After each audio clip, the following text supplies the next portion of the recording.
भीख मत मांग उससे कि उसे अपनी ऑडियंस दे दे कि मैं बच जाऊं, फुकरा अपनी ऑडियंस दे दे कि मैं बच जाऊं। नहीं बचेगा भाई तू। हाँ, अब कोई नहीं बचेगा क्योंकि हट आया अनवर करंट।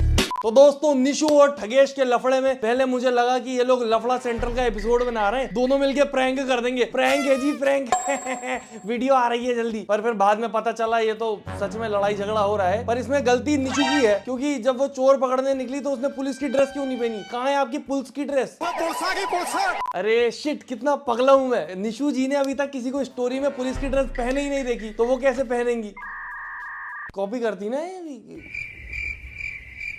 और पिछले 2-3 दिन में मैं निशु जी को अच्छे से पहचान गया हूँ, इसीलिए ब्लैक टी शर्ट पहन के नहीं आया। वरना वो बोलेंगी देखो मैंने अपनी स्टोरी में पहनी थी, इसने अपनी वीडियो में पहन ली, मेरी आईपी चुराना चाहता है, चोर कहीं का, चर्जी, बीवी बच्चे पालना चाहता है और क्या पता क्या क्या। वैसे बोल तो निशु जी इस पे भी सकती है कि कल मैं इस कलर का कुछ पहनने वाली थी, तूने मेरी आईपी चुराई है, फ्यूचर प्रोजेक्ट उचका लिया मेरा। कॉपी तो आपने मेरी मीम वाली भी करी थी सेम टू सेम, तब भी मैंने आपको इट्स ओके बोल के छोड़ा था ना। मुद्दा है हाईजैक करना किसी को आईपी को और फिर उसको अपना बनाना कि अरे ये तो मैं ही बना रहा हूँ, ये उसको ऑन करना। आपकी छोटी बुद्धि में बात घुस रही है कि किसी के कंटेंट को ऑन करना। ठगेश की बुद्धि को बोना बोल दिया, छोटी सी बुद्धि, क्योंकि उसको बोल नहीं सकते ना लंबा पहाड़ जैसा आदमी। पर मुझे एक चीज समझ नहीं आती, निशु जी की हर कंट्रोवर्सी में फुकरा इंसान बीच में कैसे आ जाता है? फुकरा की ऑडियंस ले रहा है, नहीं मैंने फुकरा को नहीं बोला था पिछली बार, क्योंकि निशु जी डायरेक्ट नाम लेती नहीं ना उनका जिनके ज्यादा व्यूज आते हैं। वरना निशु जी बाद में व्यूज कैसे गिनवाएंगी कि कम व्यूज आते हैं, गरीब है तू। व्यूज तो आते नहीं है, मुझसे आया मुंह चलाने, बड़ा आया कम व्यूज वाला, मेरे ज्यादा व्यूज है, तू है कौन? तू खुद को गलत बोल, तू खुद की औकात देख। क्योंकि तेरे व्यूज आ कहाँ रहे हैं? मैं तेरे डेड चैनल से कंट्रोवर्सी करके क्या करूंगी? तू मेरे चैनल के एवरेज व्यूज देख ले और अपने 6 मिलियन के उठा के देख ले तू, ठीक है? और मेरे को तेरे में कोई इंटरेस्ट नहीं है। और ठगेश का नहीं पता मुझे, मैं तो रो देता भाई यहाँ पे, व्यूज नहीं आ रहे। ये कैसा पर्सनल अटैक है? तेरे तो व्यूज नहीं आ रहे, नहीं आ रहे यार, क्या करे बेचारा यूट्यूबर, नहीं आते कभी कभी व्यूज, ऊपर से नीचा दिखा रहा है इस बात पे, व्यूज नहीं आ रहे। बाकी दोस्तों जिन लोगों को नहीं पता मैं मुद्दा बता देता हूँ। तो 2 यूट्यूबर हैं, ठगेश और निशु तिवारी, तुम्हें पता चली गया होगा। इन दोनों ने मिलके एक दूसरे के साथ स्टोरी पर लड़ाई करना शुरू करी। जब मैं स्टोरी देखने गया तब मुझे पता लगा कि ठगेश के ऊपर इल्जाम लगा दिया निशु तिवारी ने कि ये तो चोरी करता है, मेरा कंटेंट कॉपी करता है, और डायरेक्ट स्टोरी पे इल्जाम लगाया उसने। ऐसा नहीं था कि बात नहीं होती थी, बात होती थी, वो भी बहुत प्यार से बात होती थी। क्या ले निशु जी आप नाराज तो नहीं हो गई? नहीं ठग्गू जी, मैं क्यों नाराज होंगी? आपका अपना स्टाइल है, अपना तरीका है, आपने उसमें बनाया है, मुझे क्यों नाराजगी होगी? और ये प्यार भरा डिस्कशन इन लोगों का तब हुआ था जब ठगेश की वीडियो के नीचे निशु तिवारी ने कमेंट किया था, क्योंकि निशु जी के हिसाब से ठगेश ने उनका कंटेंट कॉपी कर लिया था। और कहीं ना कहीं देखा जाए तो ठगेश ने उस वक्त कंटेंट एकदम स्विच किया था और एकदम आईआरएल इंटरव्यू टाइप के कंटेंट बनाने गया था। और वैसा उससे पहले निशु का एक रीसेंट वीडियो डाला था और वो भी चला, ठगेश का भी चला। तो ऑडियंस को भी लगा कि हाँ यार ये दोनों कंटेंट थोड़े सिमिलर है। पर ज्यादातर लोग जो समझदार थे उनको समझ आ रहा था कि कॉपी नहीं बोल सकते आप इसको, क्योंकि एक इंसान का इंटरव्यू 10 लोग लेते हैं, उसमें कॉपी कैसे बोलेंगे? और एज अ क्रिएटर ठगेश ने भी सोचा कि जब निशु को कोई प्रॉब्लम नहीं है तो कोई दिक्कत ही नहीं है, फिर तो पता ही है तुम्हें ठगेश वीडियो बनाने में कहाँ पीछे रहता है। कर दिया उसने अनाउंस, मैं तो 3, 4, 5, 6 पार्ट लाने वाला हूँ दोस्तों। क्योंकि वीडियो चली भी थी और एज निशु सेड उसका अपना स्टाइल है, अपना तरीका है। पर किसी को क्या पता था कि उसके अपने स्टाइल और तरीका भी निशु जी को बहुत बुरा लग जाएगा। और जैसे ही ठगेश ने उस टाइप के कंटेंट पे पार्ट 2 डाला, अरे निशु जी चोर, चर्सी, उचक्का, बदमाश, तेरे बीवी बच्चे हैं। ये तो कौन सी ही बेइज्जती थी यार, ये बीवी बच्ची है। अब यहाँ मेन दिक्कत ये थी, अकॉर्डिंग टू निशु जी, ठगेश ने उन लोगों के साथ वीडियो बना ली जिनके साथ वो फ्यूचर में बनाने वाली थी या जिनके साथ वो ऑलरेडी शूट कर चुकी थी। अब फ्यूचर की तो बात ये रही कि इंसान अपनी जिंदगी में कुछ करे ही ना, कि क्या पता कल निशु जी ये करने वाली हो तो कहीं ना कहीं वो आके बोल दे कि मैं करने वाली थी, इसने पहले ही कर लिया। ये तेजी की रेस में जीत जाता है मुझसे। ये अगर टैलेंट की रेस में आएगा हार जाएगा, तेजी में जीत गया ये, क्योंकि टैलेंट जो है मेरे अंदर इल्जाम लगा के कंट्रोवर्सी में आने का वो बहुत तगड़ा है। और बात रही उन लोगों की जिनके साथ वो ऑलरेडी शूट कर चुकी थी, तो वहां पे तो ऑडियंस भी उनके सपोर्ट में आ गई। यार बेचारी शूट करके आई, ठगेश उनके बाद जाके जल्दी से एडिट करके डाल दिया ताकि उसका कंटेंट हो जाए। पर निशु जी को ये बात स्टोरी पे करने की जगह मैसेज में वही कुछ पुचू करके कर लेनी थी, ठग्गू जी आपने ऐसा क्यों किया, तो बात इजीली सुलझ जाती। क्योंकि फिर तो ठगेश ने प्रूफ तो दिखाए अपने कि उसको नहीं पता था कि उन लोगों के साथ वो शूट कर चुकी है, और साथ में एक्सपोज भी कर दिया, रोस्ट भी कर दिया निशु जी को। और ये पूरी की पूरी चीज में मुझे जो चीज समझ आई कि सबसे ज्यादा यहाँ पे समझदार पता है कौन है? ओम प्रकाश मिश्रा और ढिंचक पूजा। उन दोनों ने दोनों के साथ शूट कर लिया, दोनों को बताया नहीं और बीच में पैसे छाप लिए। दोनों शाणे थे, उन्हें पता था अगर बता देंगे तो शायद दूसरा बंदा शूट ना करे। और अब इन दोनों को लड़वा के वो दोनों कहीं चैन की रोटी तोड़ रहे होंगे कि लड़वा दिया। आपने मुझे पागल औरत बोला, क्लाउन बोला, आप पता है क्या लग रहे हो? पता है आपको क्या लग रहे हो आप? छोड़ो, मुझे बीप करना पड़ेगा, मैं नहीं बोल सकती। सी फॉर कैट होता है। पर कुछ भी कहो, इतना इज्जतदार लफड़ा पहली बार देखा मैंने। दोनों आप करके लड़ रहे, निशु जी आप ऐसी, ठग्गू जी आप ऐसे। ऐसा लगता है दो समधी आपस में बात कर रहे हैं। आपके बेटे ने हमारी बेटी से ऐसा बोला, बेटी आपकी भी ठीक नहीं है समधन जी। बस बीच में निशु को गुस्सा आ जाता है कभी कभी। चोर, चरसी, बीवी बच्चे वाला, ये कैसी इंसल्ट है यार, बीवी बच्चे वाला। इसकी न्यूली मैरिड लाइफ पे चढ़ा देती हूँ। एक काम करती हूँ, तेरी शादी हुई ना अभी, मेरे तो बीवी बच्चे है भी नहीं। क्या हो रहा भाई, गुंडे गैंगस्टर लोग हैं, तो लड़ाई हो गई तो देख लेना, वहीं बजा दूंगी, क्योंकि मेरे बीवी बच्चे नहीं है ना। और एक अजीब सा लफड़ा करके जो कि डीएम में सुलट सकता था, निशु ने एकदम अपनी ऑडियंस ही खराब कर ली। इतने सारे लोग जो उसको सपोर्ट करते थे पहले, अब वो सब उसके अगेंस्ट है। क्योंकि अब कहीं ना कहीं ऑडियंस को भी समझ आ रहा है कि निशु का ये पैटर्न बन गया है कि थोड़े थोड़े टाइम में वो एक ऐसी कंट्रोवर्सी करती है जिसमें सब लोग उसकी बात करने लगे, उसकी न्यूज बनने लगे। और उन सब के बीच में हमेशा फुकरा तो आ ही जाता है। पर पिछली वाली में लोग बोल रहे थे कि वो फुकरा से ही बोल रही है, बाकी उसने तो डिनाई किया था। पर आप खुद देखो, सब पर्सनालिटी भी कॉपी करते हैं। मतलब जैसे हम बात करेंगे, जैसे हम सवाल पूछेंगे, जैसे हम एडिट करेंगे, जैसे हम म्यूजिक करेंगे, जैसे हम स्टार्ट करेंगे, जिस तरीके का हमारा बात करने का तरीका है यार। कंटेंट क्रिएशन मोड ओवर होता है पर्सनालिटी के ऊपर। सबकी अपनी अपनी पर्सनालिटी होती है, वो सब अपनी पर्सनालिटी के हिसाब से क्रिएशन करते हैं। कंटेंट क्रिएशन ही यही था। अगर तू पर्सनालिटी भी दूसरे का कॉपी करने लग जाओ तो तू काहे के कंटेंट क्रिएटर होगा भाई। जैसे हमने वो अपनी एडिटिंग स्टाइल को चेंज किया, ब्रीफ देना चालू किया अपनी वीडियो में, और एक अलग तरीके की एडिटिंग हमने करनी चालू करी, तो सबने उसको डालना चालू कर दिया।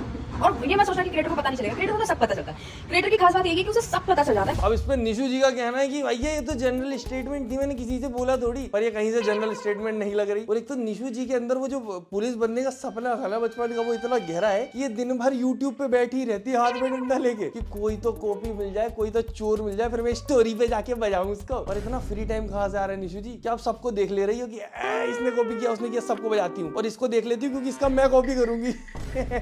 बस ये ना आके मुझे पकड़ ले, क्योंकि मेरे को तो सब अलाउड है ना जी। बाकी जैसा आपने इस वीडियो में देखा, वो कभी कभी छोड़ देती कि चल यार कॉपी किया कोई बात नहीं, पर वो कभी कभी नहीं छोड़ती जब उनको अपनी अगली वीडियो के लिए हाइप चाहिए होती है, जैसे इस बार नहीं छोड़ा। बाकी ठगेश के मामले में तो उसने इनको पकड़ लिया, पूरा का पूरा एक्सपोज कर दिया कि आयुष सापरा का कंटेंट छाप छाप के ग्रो हुई है। और उधर आयुष सापरा ने भी वीडियो बना दी कि हाँ यार चोरी तो करती थी, अब क्या करूं, इनको क्या बोलूं मैं, चोर। मेरी सारी चीजें, पहली बात ये नहीं कि मुझे पता नहीं थी। I was aware of all these things, all the videos that were stolen or that ideas that were copied by Nishu from my channel. Yes. देखा निशु जी, क्रिएटर को पता चल जाता है, जैसा आपने बोला था, उसको भी पता चल रहा था। बस उसने चूज नहीं किया ये धुम्मा धामी करना, उसने सोचा कि अपने दम पे ही उठ जाएंगे। पर निशु जी की नजरों में तो सारे कंटेंट चोर है। एक दिन आएगा सब कॉपी कर रहे होंगे निशु जी की। निशु जी अकेली ओजी होंगी यूट्यूब प्लेटफॉर्म की, सबसे ऊपर बैठी होंगी और रानू मंडल का इंटरव्यू ले रही होंगी। सबसे अजीब चीज ये है कि आयुष सापरा ने कभी भी इनको कॉल आउट नहीं किया कॉपी के लिए, और ये बढ़िया करती रही, अब ग्रो हो गई है, तो दूसरों से बोलती है तूने कॉपी किया, तूने कॉपी किया। अच्छा मैंने भी किया था? नहीं, मेरा चलता है, मैं तो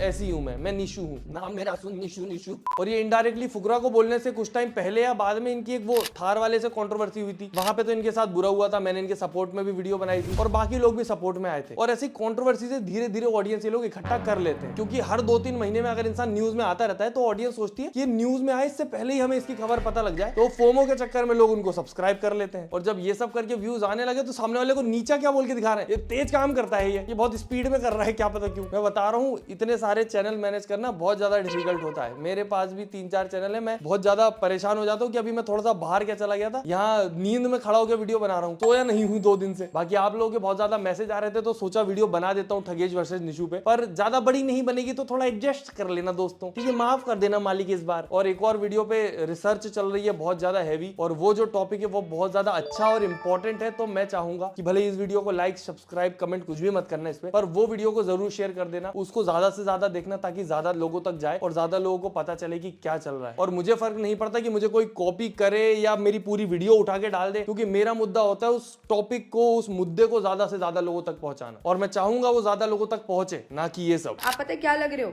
पता है आपको क्या लग रहे हो आप? छोड़ो, मुझे बीप करना पड़ेगा, मैं नहीं बोल सकती।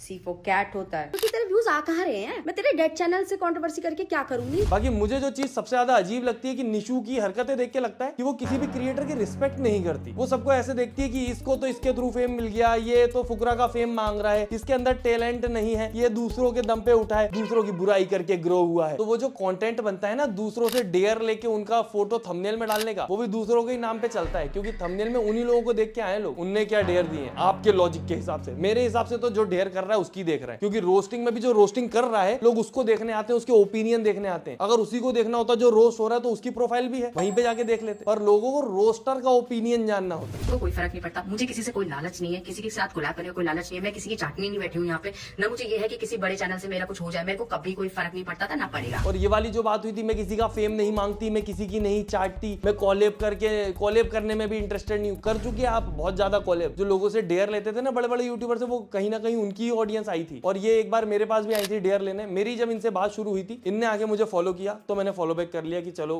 क्रिएटर टू क्रिएटर है। इनने मुझसे बोला कि इनका बॉयफ्रेंड कुछ डील लाया है मेरे लिए, तो मैंने बोला चलो बढ़िया है। मैंने नंबर दिया, बात हुई हमारी व्हाट्सएप पे, पर इनका बॉयफ्रेंड भी फिर बस कॉस्ट लेके और गायब हो गया। फिर निशु तिवारी मुझसे ऐड ही थी। फिर उनका एक दिन मेरे पास मैसेज आया कि मुझे कोई डेयर दो मेरी वीडियो के लिए। तो मैंने बोला कि आप एक काम करो, रोड पे जाओ और जोर से गाना गाओ बीच चौराहे पे कि बचपन का प्यार मेरा भूल नहीं जाना तुम। उस वक्त ट्रेंड भी चल रहा था। तो इन्होंने बोला नहीं और खतरनाक दो। मैंने बोला यार और क्या खतरनाक डेयर दो। अब तुम यहाँ पे सोचो, जब ये किसी से डेयर मांगते हैं तो वो जो आइडिया होता है वो डेयर देने वाले का होता है। तो वो ये जो बोल रहे हैं कि मैं तो अपने आइडिया से ग्रो हूँ, वो डेयर तो सारी दूसरों ने दी, तुमने तो बस करी है जाके। वो भी चलो टैलेंट का काम है यार, मैं तो किसी को भी टैलेंटलेस नहीं बोलता, मेहनत करी ऑब्वियसली। तो मैंने बहुत सोच के, और उस वक्त बहुत गोमूत्र चल रहा था इंटरनेट पे, तो बोला तुम गोमूत्र में फेंटा मिला के पी लो अगर इतना ही ज्यादा खतरनाक डेयर करना है तुम्हें। बस उसके बाद उन्होंने बोला अरे बाप रे। और कुछ दिन बाद या कुछ टाइम बाद मैं चेक करता हूँ कि ये तो अनफॉलो करके गायब हो गई। अब मुझे कोई फर्क नहीं पड़ा। देखो इंस्टाग्राम के फॉलो अनफॉलो इन सबसे मैं अपने इमोशंस कनेक्ट नहीं करता कि इसने मुझे अनफॉलो कर दिया, मेरा क्या, मुझे फर्क नहीं पड़ता। पर अब ये सब मुद्दा हुआ तो मैंने बोला बताता हूँ कि ये किस प्रकार से वो काम करती हैं, कि ये मतलब तब तक ही इंसान से कनेक्टेड रहती है जब तक इनको काम रहता है। बाकी एक चीज और है जो आसानी से हो जाती है, वीडियो को लाइक, चैनल को सब्सक्राइब